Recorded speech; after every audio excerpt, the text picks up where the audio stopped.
On va récapituler les faits. Il est 8h41. C'est précisément il y a 8 heures que cet immeuble du 17 rue de Tivoli à Marseille s'est effondré. Oui, ça s'est passé au milieu de la nuit, donc probablement quand plusieurs personnes étaient dans leurs appartements. C'est pour ça que les pompiers disent que c'est le pire moment.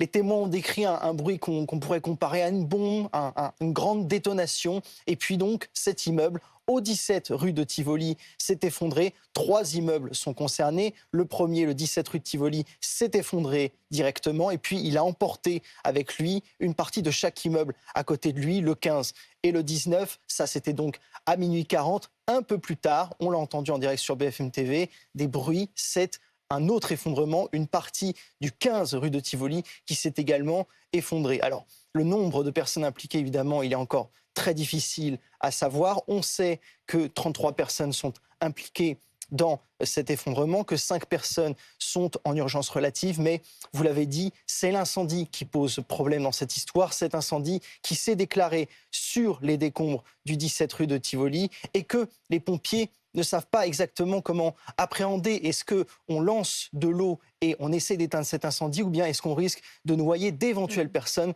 qui seraient sous les décombres?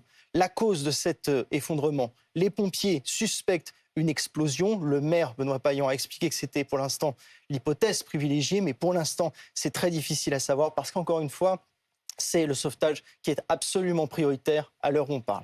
Ça s'est produit donc rue de Tivoli. Quelle est la physionomie de ce quartier? Alors, c'est intéressant parce que c'est vraiment pas une grande rue. C'est une rue qui fait 270 mètres de long. C'est une rue essentiellement résidentielle, dans un quartier aussi qui est essentiellement résidentiel, dont la plupart des immeubles actuellement debout datent du début, du milieu du XXe siècle. C'est un quartier qui est au milieu de Marseille, et pour ceux qui connaissent un petit peu de Marseille, qui n'est pas très loin de la gare Saint-Charles et qui n'est pas non plus très loin du Vieux-Port, à peu près au milieu. Donc on est vraiment au cœur du cœur de Marseille. Alors ce sont des images qui rappellent un très mauvais souvenir, un souvenir terrible.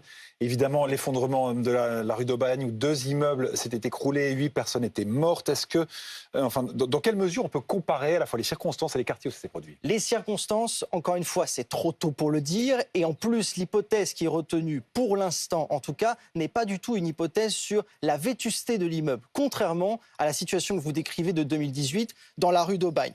Les 2 quartiers, le pâté d'immeubles qui s'est effondré cette nuit et celui qui s'est effondré en 2018, ne sont pas loin géographiquement. Ils sont à 12 minutes à pied de distance. Mais ce sont des quartiers quand même assez différents, ne serait-ce que dans la récence des immeubles. Rue de Tivoli, on est sur des immeubles plutôt 20e siècle, début, milieu 20e siècle, alors que rue d'Aubagne, encore une fois, on est plutôt entre 1860 et 1930.